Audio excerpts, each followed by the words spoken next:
Hi guys, I'm Tracy Riem and I'm here to choose the reading strategy of a picture walk. And the purpose of a picture walk is to prepare the students for reading the story. It gives them practice in seeing the pictures and using picture clues to find out what the story is going to mean. It also gives them a sense of the text that is on the story and an idea of what they're going to be reading about. So at first, if I was doing this in a small group, I might use a book like this, What Can a Bird See? It has less pictures in the story if the children are not quite ready for books such as these that have more pictures and more difficult words in the story. So I would start by holding the book. If I was doing this in a whole group activity, I could use the more tough book for them. And I would ask them to take a look at the cover and ask them what they think the story might be about. And this one, actually both of them are about owls, but this one, we might look at the front, we might look at the back, tell them about the spine of the book to give them an idea of what each part of the book is called. And then they might say that the book is about animals that live in the trees.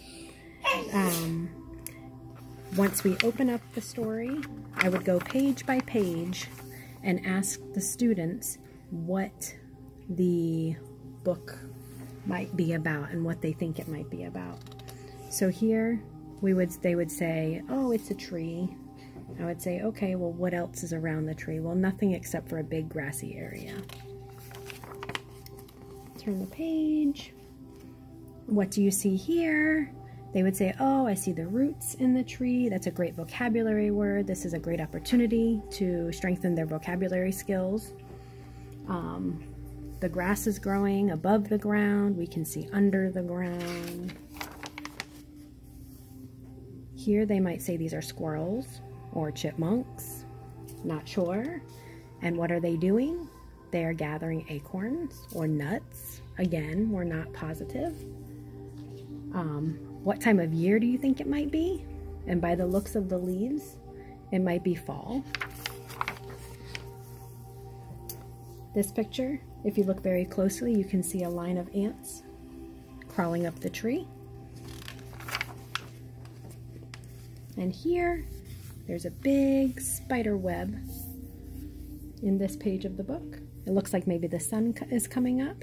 And I would use those who, what, where, when, why, and how questions quite often during our picture walk. Here you see a bird. Some of them might know it's a woodpecker on the tree. And in this tree, you see an owl. We know that it's an owl. We know it's at nighttime. Owls come awake, at night. They are nocturnal. We could even go into more vocabulary words if we wanted to. Here's some squirrels. The others were chipmunks. Climbing the trees, again in fall, and we notice the different color leaves in fall.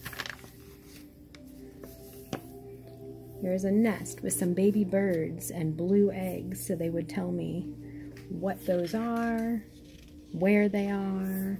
Looks like the nest is in the branch of a tree.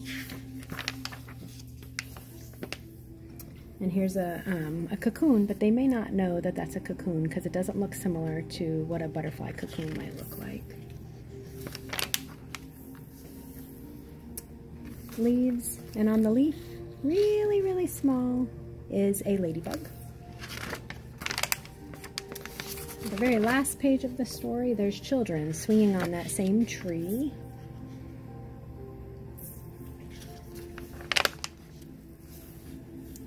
And the kids look like maybe they're planting seeds or picking up the acorns or seeds. And you can see there's trees that are growing and getting bigger and bigger. So after our picture walk is done, then I would pick up the story and I would read the story to the children. I would read it aloud And again, at the very end, as far as to learn comprehension skills and language skills and vocabulary, I would ask them those important questions of who, what, where, when, why, and how. All right, thanks guys.